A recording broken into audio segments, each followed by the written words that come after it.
How y'all doing? Hi, What's important says hi to. Hey everybody, welcome to Snap Vegan. We're eating on the cheap. Doesn't have to cook. No. And this is my BFF Patti. Hi. And today we're going to be talking about a serious topic. I would first like to extend my deep condolences to the family of Senator John McCain. Ditto. And thank him for his service to our nation. Ditto. Sad. So, he died from glioblastoma, which is a incurable brain cancer.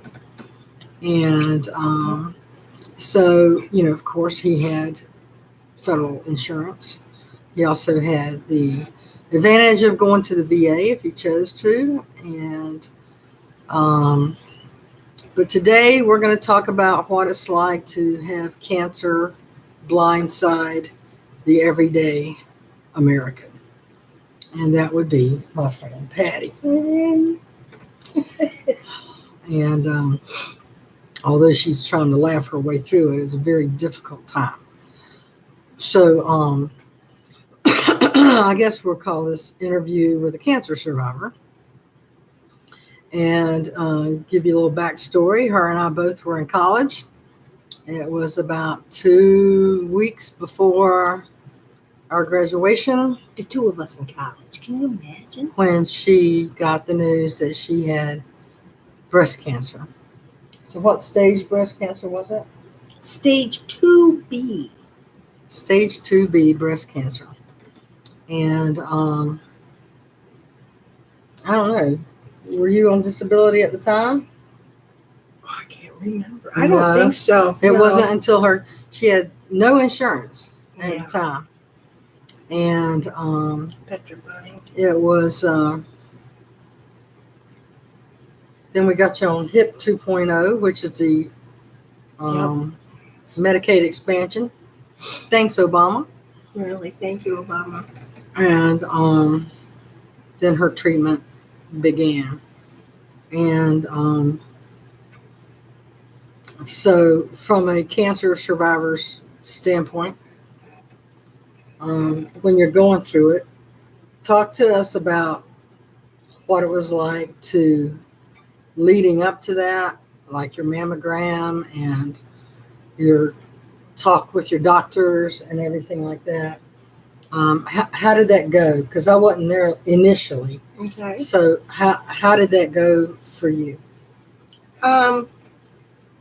I believe I consider myself very lucky because I found it early. So when they say earlier is better, that is very true. And stage 2B is pretty early. It's about medium, I'd say. It's not real bad and it's not real great, but you caught it kind of early.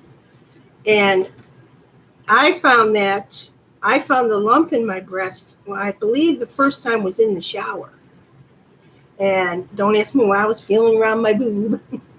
But we're supposed to do that, ladies. Yeah, I know. I thought I felt something weird, and I said, gosh, I wonder what that is. That must not be anything big, Sometimes you get those when you have your period. You can get those bumps, and, It felt kind of hard, though, and it was not painful. So I had an appointment in a couple of days to see my family physician, Dr. Kenner. She's adorable. And we were almost done with the appointment, and I just happened to mention, I think I felt this lump. And she says, okay, we'll lay back. And she felt it, and she said, okay, we need you to make an appointment to go have a mammogram done now. Or I think it was a mammogram. Anywho, so I ended up going to the hospital, and they did a biopsy of the lump first, and when that came back, it came back positive for breast cancer. So that's right then and there is when I originally found out. But I always had the feeling in the back of my mind something wasn't right. So you said it felt hard, yeah, but it wasn't painful. No. And I've heard other people say that when they've had the lump, it is not painful. So I don't know if that's a real, diagnostic tool itself. So, but anyhow, I think from there on, it just kind of turned into a whirlwind of let's just do what we need to do. So, they put markers in your breast. What are the markers? The markers outline the area of where the lump is. Are they metal or what are they? I think they're metal. Okay. I think so, if I remember right. And it's to help locate when they want to remove, the lump. It gives them a margin to do so. So we had that done. That was just fun. And they stick a needle in there and put that little marker thing in. So that was done. But after that, it was just basically you're going to go on chemotherapy and then you're going to go through radiation. So I said, okay. Well, you had your mastectomy. Yeah. What happened originally was my sister had come in from out of town when she found out when I told her. So she came flying in from Jacksonville. And, of course, Cathy was here with me at that point. And we oh, God, I lost my train of thought for a minute. Oh, he had already done a lumpectomy where they aspirated cells from the lump. And they realized that was, positive for this breast cancer. So I keep losing my train of thought of what happened. We met with the surgeon, and he had told us that he went in and did the lumpectomy because we had discussed that mastectomy or lumpectomy at that point. And I said, well, let's just do the lumpectomy. Then we still have a boob and everything, so that's fine. So I went in the hospital, we did the lumpectomy, and what was it, the next day or 2 days later, we all sit down with the surgeon and went over everything, and he says, well, I'm real comfortable with it and all that, so I think you're going to be good until we can start chemo.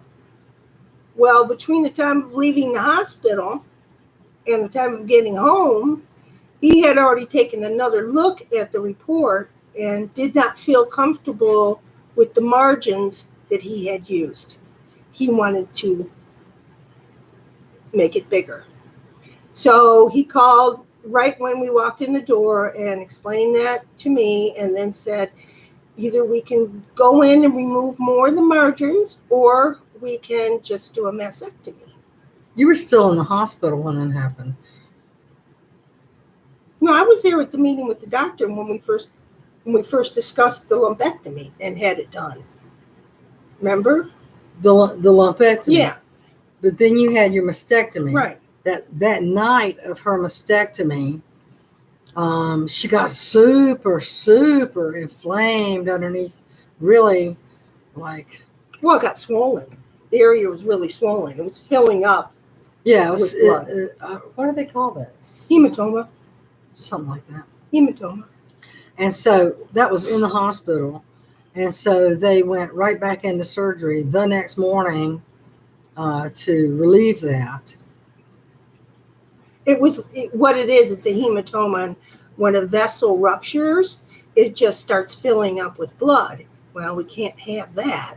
So he had to go back in and drain it and actually went in through part of the original incision. And then they put a drain in me because it's going to drain for a little while. So yeah, I had to get blood, 2 pints of blood, which was a little scary. Yeah. So it was almost like double surgery in the same spot. That was fun. Yeah. So to me, it was just like I said, a whirlwind of let's do this, let's do this. I had no problem with choosing a mastectomy. I wasn't interested in doing reconstruction surgery at all, especially after I went to the hell with the drain. So I was glad that I did the mastectomy. In fact, I wanted him to take the other boob, but he wouldn't do it. So, because insurance wouldn't pay for it, right? Unless she had that marker, right?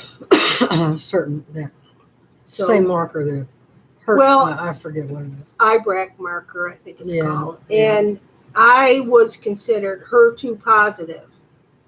So I'm not really. I think that's a little bit more of the bad cancer and a HER2 positive, a little bit more stronger cancer type thing. So that is why they really loaded me up in chemo and radiation. So I forgot how many weeks I was in chemo. Maybe it was 14 or something like that. And then I was in 31 days treatment of radiation. So through all that, I could have felt worse than I did, I think. But if there's any time that you're going to get cancer, I'm glad it was now, because now you get nausea medication like crazy, so you don't get nauseous. But of course, it wears you down. You get tired and you come home and you're kind of blah, but you don't have the vomiting and things that they used to have, all that. So, And every step of the way, everything she did, because it was Medicaid, had to be pre-authorized. right. And one of the really horrible medicines in the first 30 treatments was red, and it was Adriamycin. what's it called? Adriamycin. Okay, so we go there for her to get that, as part of her treatment, and the reception lady tells us that, well, we haven't gotten pre-auth yet, and wanted her to sign this form that said, you agree to pay this amount, if insurance doesn't cover it. And it was like $26,000 a shot. Oh, that's Neulasta. Neulasta. Neulasta, sorry. $26,000 for one shot of Neulasta. And since I did medical billing for all those years, I stepped in and I said, no, you were supposed to pre-authorize this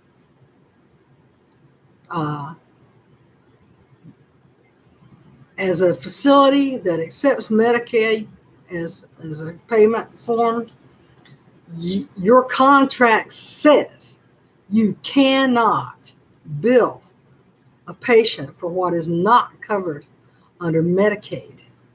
And I knew that because I used to negotiate contracts with physicians and get them on, one plan or another plan with another insurance company or whatever else.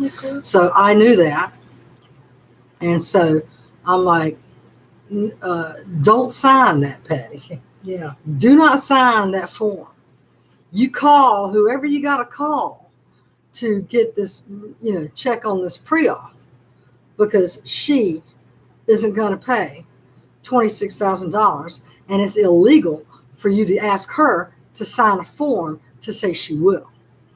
And got all that squared away. Thank God for Cathy. And she didn't have to pay it.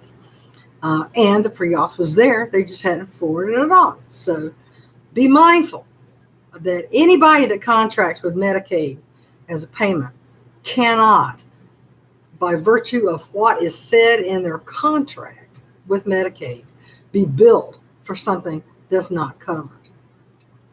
So like in my instance, my Advair quit being covered.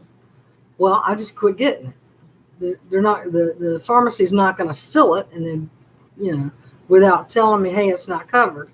What you want us to do?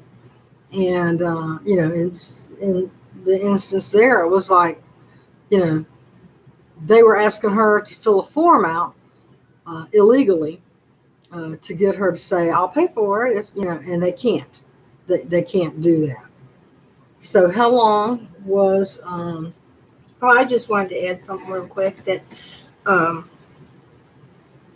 in the beginning, while I was under anesthetic with the mastectomy, I'm sorry, not in the beginning, but with the mastectomy, they put what you call a port into one of my major veins or arteries up here, right in this area. She still has it.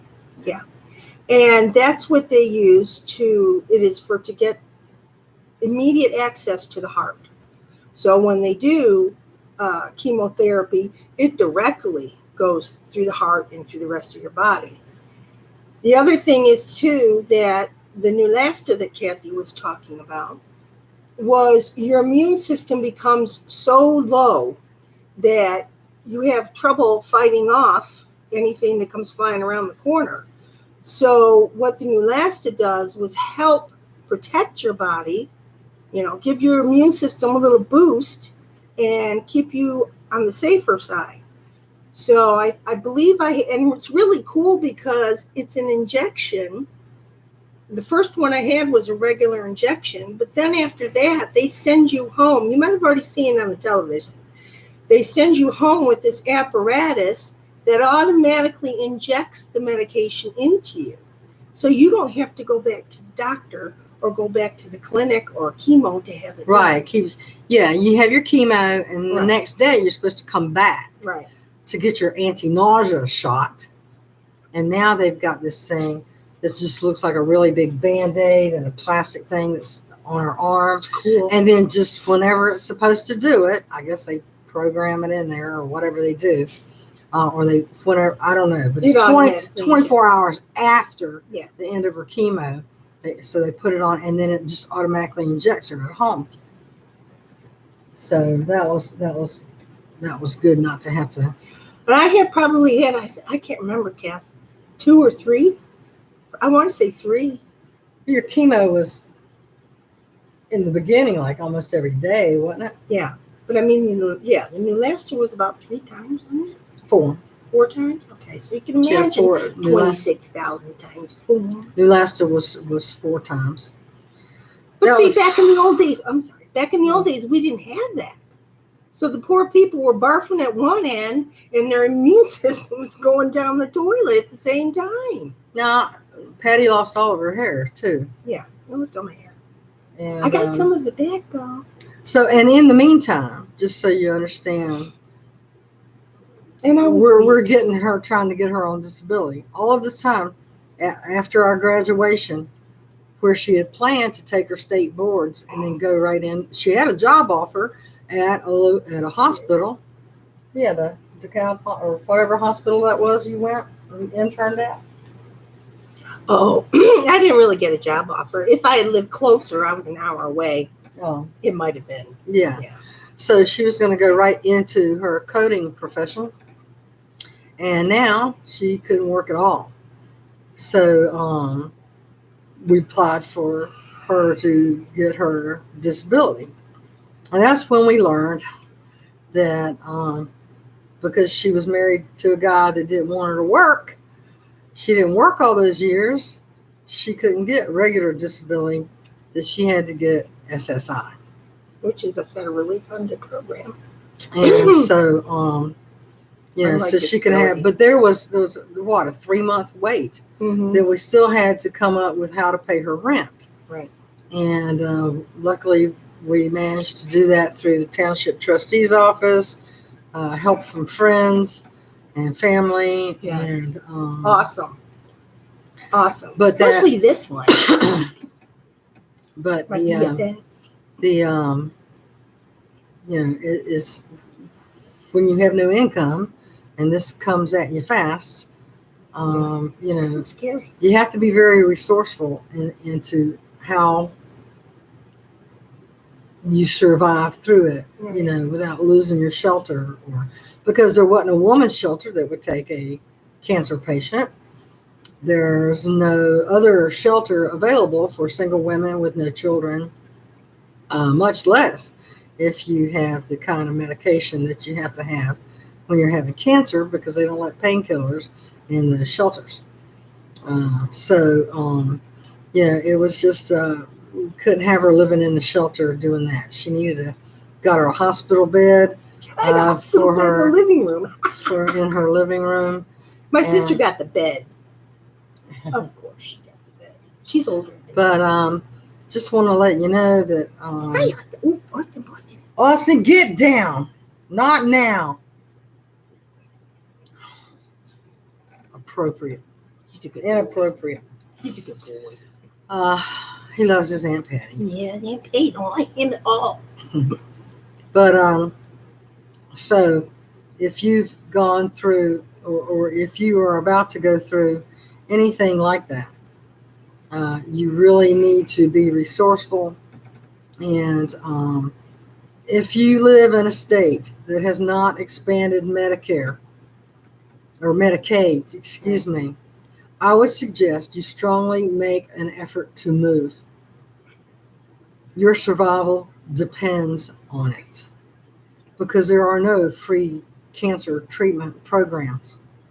Only states that have expanded their Medicaid to adults.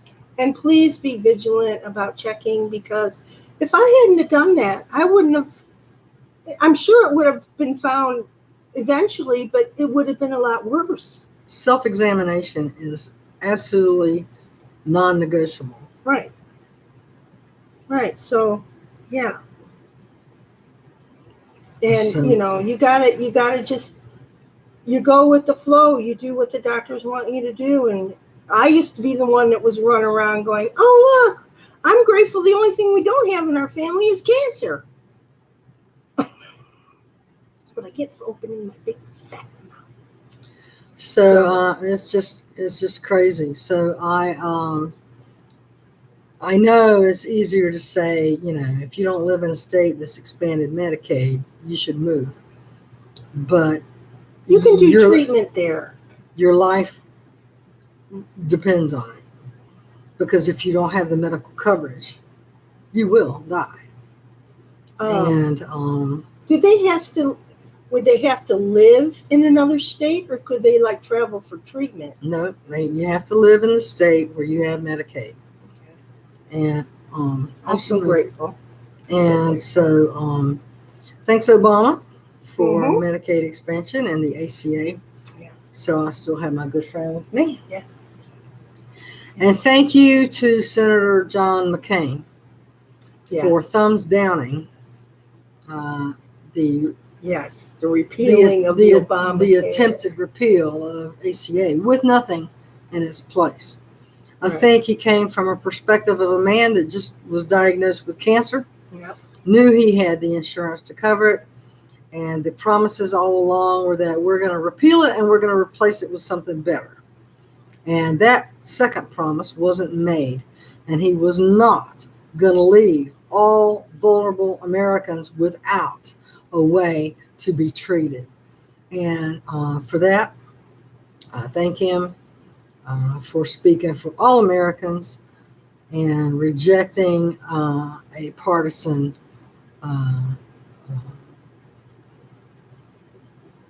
genocide of what could be the death for many, many Americans.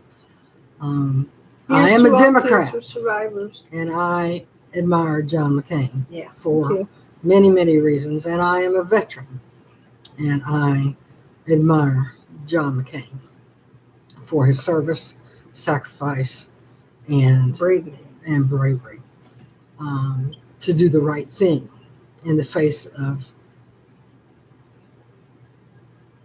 everything else being wrong. So that I don't know. Is there anything else you want to talk about with your experience? After I went through the treatment and everything, chemo did two things. It took away my lactose intolerant, which was awesome. So I could eat ice cream. Yeah, she was lactose intolerant before cancer, and then now she's not. Yeah, and then oh God, why does my train of thought keep going? Chemo.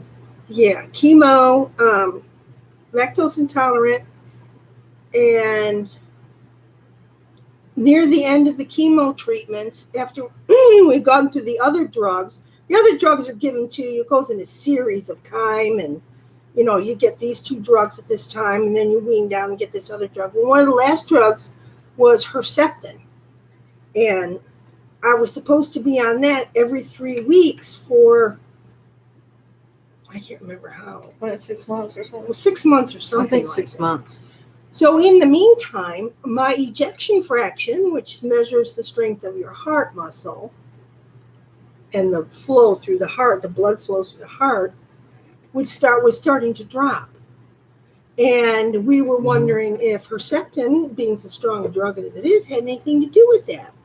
So we stopped it for a while. Dr. Gonzalez said, we'll stop it for a while. see what happens. Well, sure enough, the ejection fraction went back up a little bit. So we said, okay, no more Herceptin. So I really didn't get a chance to finish the Herceptin part of it, but I am on, like most people when they go through this part, for the next 5 years, if not 10 years, I'll be on oral medication. And what's that called? Letrozole. Most people will know what that is. It's pretty widely used cancer drug. It's supposed to inhibit the cancer cells from growing or something. I think it's hormonal too, because I'm HER2 positive. HER2 positive, yeah. But anywho, that's supposed to happen. And so now I have been diagnosed with congestive heart failure and cardiomyopathy. Isn't that just lovely? Which the chemo, the Herceptin, helped. Can't knock my ass down, no matter how you try. So. Try to be serious with her. You can't. That's not fun. But I tell you, as a friend and a sort of kind of caretaker, we got to get you a T-shirt. I think we should get you caretaker T-shirt. My T-shirt would say, "I care. Why don't you?" Why don't you? There you go. There you go. Is that it was hard to see somebody so vibrant and full of joy and crazy, looking forward to the future with her new education. I know. That I talked her into, by the way. Starting over at what? 58 years old? Starting over? But it was hard it was hard to see the it was hard to see her lose all of her hair. It was, I even offered to shave my head in solidarity, and she's like, "No, don't do that." I'm like, "Okay." She looks good in shape. And then heck, I ended up doing it a year later just because. I know it looked good. Because, whatever. And I like it because it's nice and cool. But Austin, get down. Austin likes it too, he said. I'm like, you can't cut my hair. I go to Mom's snip and clip. Austin goes to Cathy's clip and curl. Cathy's clip and curl. I must be confused. He had been a long time. I realized Austin has not had a bath in over a year. Oh my God. No wonder his skin is good. Between my hand and arm and shoulder, I couldn't do the tub thing, and he's too big for the sink. And see, he's just fine, isn't he? No, not really. But what am I going to do? I gotta, I don't have the money to groom him. But it was hard. It was hard to watch you fall that week. And see, it was funny during the whole thing. Like I told Kath, it was almost like a whirlwind, and I didn't stop to think, "Hey, I could die." I didn't stop to think about it. And in the meantime, all I was thinking about was, "Don't you die? Don't you die? Fight, fight, fight, fight, fight, fight." You do have to fight. And, I tell you that. She kept her sense of humor through it all. No, you got to, because it's ridiculous. And whole thing's about I really think a lot of that laughter helped the journey, helped along in the journey. Oh, it's because God didn't. What would I do with her if you sent her up here? I don't have a place for her. Yes, there is a place for you. There's definitely a place for you. Don't take it too seriously, okay? Yeah, take it seriously. Have fun with it. Take it seriously. I don't care what she says. You take a cancer diagnosis seriously, and you do everything you can to take care of yourself. And right now, even if you don't have cancer, I couldn't even bring myself get to in the cry. frame of mind as to what if. If I had cancer right now, what do I need? What would I need? Does my insurance cover? What wouldn't my insurance cover? She had to have 2 surgeries and one, Blood. One, whatever you want to call that, emergency go back in and clear the margins again, and the drain tube, and the it was. I have a cool scar though. Yeah. She gave up a long time ago. It's serious. And, Serious. plan, plan ahead. And Plan ahead. Get it? Plan ahead. plan ahead and try to eat right and not be in that position. If you have an appetite. We now know, yeah, sure, yeah. We now know that plant-based eating prevents tumor growth. And so, and in not to interrupt, but before I lose this train of thought, Boost and what's the other one? It starts with the E. Ensure are both nutritional drinks that are good for you when you're going through chemo to help boost your vitamins and stuff like that. Of course, they contain dairy, and we know that that's. I didn't have a problem. She didn't have a problem. But I love you. But you know what I'm saying. At any rate, yes. Patti just had a return visit with her cardiologist. And I was there. Yeah, bad Patti. Bad. And he told her in no uncertain terms. 6 months. I got 6 months. That she has to go 100% plant-based. No meat, no dairy at all. Or any byproducts. Not even nothing. And he's given her 6 months to get her act together. More important, no drinking, no smoking. No drinking, no smoking. I have 6. Smoking, can you believe that? It's the stupidest crap you've ever heard of. It's a bad habit. My sister's convinced it's when the ex-husband's name came up, and I decided to go sit for the dogs, that all this started up again. It's bad behavior. So Dr. Troy gave me 6 months to straighten up my head. Yeah. And he goes, I tell everybody so go cute. plant-based. I'm like, no, you didn't tell me that. I told you that. Right. I told him about plant-based. Isn't he cute, though? Yeah, he's adorable. Built like a brick shit. Dr. Gonzalez is cute, too. He's hot. I like Dr. Stevens. Yeah, Dr. Stevens. Old, bald Dr. Stevens. I love him. He's cute as a bug. Young, bald Dr. Stevens. He's cute as a bug. Her surgeon is adorable. And he's so sweet. He is a good man. He's such a good man. He's so happy. And they all got a hoot of me and her going in there together. It was like Thelma and Louise. Really? Oh, God, here they come. Here they come. Oh, my gosh. Whoa. And then when we're not at each other's appointments, both of our doctors will say, that's how we go. Where's your friend? That's what we do. Where's your friend? Yeah. That's what we do. We go to doctor's appointments. What do you do today, doctor's appointment? Mm-hmm. Well, that way, if one person forgets, the other person can remember. Yeah, because I have no hopefully, memory. Anyway, that's the plan. What'd you say? I have no memory. My memory is shot to hell. So, as you have observed already. And chemo had a lot to do with that, too. We blame everything on chemo. Well, a lot is to blame for chemo. That's true. And so I did feel pretty crappy there for a while. Yeah, as you see, she has a very jovial attitude now. But I tell you what, I did feel crappy. It was serious business for a year. And I got my kitten. Remember, I got Abby. Got Abby. I got Abby, and I was so afraid she was going to get caught up in the hospital bed because she disappeared under the bed. And I'm like, where is she? Because she was only Abby. Yeah, she was tiny. Oh, by the way, not to change the subject, but update. I put the harness on her and the leash, and she was good. And I put her outside on the porch, just right outside the screen door.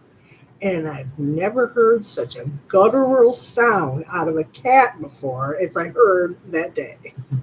She jumped up in the chair, proceeded to walk back in that apartment so fast you couldn't even see straight, and hasn't gone to the door since. I think she realized it humbled her butt is what it did.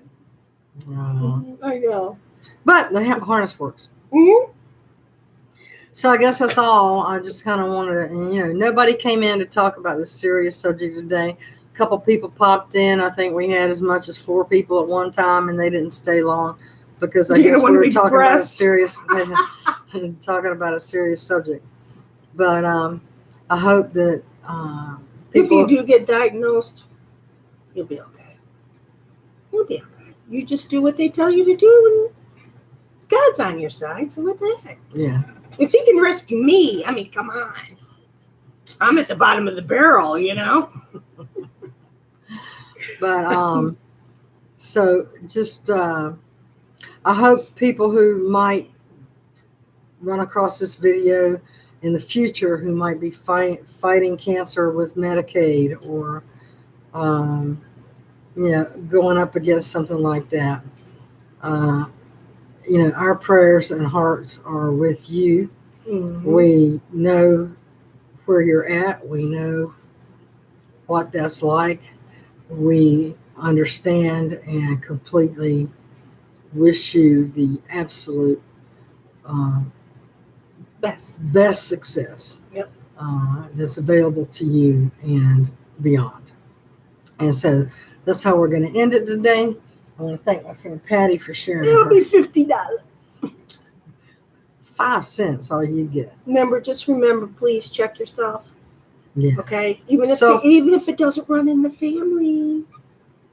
Now they know that does not necessarily mean that you're going to have cancer or not have cancer. It just happens. Yep. So take care, everybody. Have a great weekend ahead. Enjoy your Labor Day. Happy day. And I've got an unboxing coming up on something really cool that I won from PETA. And that'll be sometime next week. So, the box is here. I haven't opened it. I know what's in it, but I just hadn't got around to it yet. So I will see you then. And in the meantime, have a great holiday weekend. Take care of yourselves. Take care of your neighbors. And, be a good friend. And love your dogs and cats. And be good to animals. Yeah. Bye-bye. Bye.